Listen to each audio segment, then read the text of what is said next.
আমার মতন অলস এমন একটা মানুষ দুনিয়াতে আরেকজন আছে কিনা আমি জানি না। দিন, দিন এতটাই অলস হয়ে যাইতেছি যে ভিডিও করি কিন্তু ভিডিও এডিট করতে, আপলোড করতে খুবই আলসামি লাগে। আসসালামু আলাইকুম এভরিওয়ান, আশা করি সবাই ভালো আছেন। কথায় আছে না যে কাছের মানুষ সহজ পায় না, দূরের মানুষ সহজ পায়।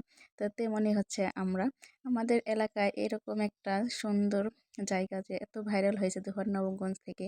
মানে অনেক দূর দূরান্ত থেকে মানুষ আসে কিন্তু আমরা মনে করেন কাছে হয়ে আমরা যাই না। তো ওদিনকে হচ্ছে চেলাপালা নিয়ে সবাই নিয়ে হচ্ছে ঘুরতে গেছিলাম। এখানে এই ভিডিওটা হচ্ছে প্রায় আরো ১ মাস আগের করার। এখন তো প্রায় অনেক দোকানপাট বসছে। আর দেখার মতন একটা জায়গা, যারা এখনো আসেন নাই চলে আসবেন। আমার মনে হয় না যে এখনো কেউ এখানে না আসা থাকছে, কারণ প্রচুর পরিমাণে ভিড় থাকে আর শুক্রবার তো পাড়া দেওয়াই যায় না। এখানে অনেক কিছু খাওয়ার দোকান মানে এখন বসছে, আর বর্তমানে তো আরো উন্নত হয়েছে। আমরা যখন গেছি তখন খুবই অল্প পরিমাণে দোকানপাট ছিল।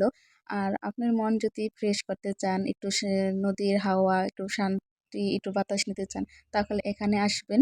খুবই শান্তি লাগবে, মন একদম ফ্রেশ হয়ে যাব। আর অনেক সুন্দর একটা জায়গা।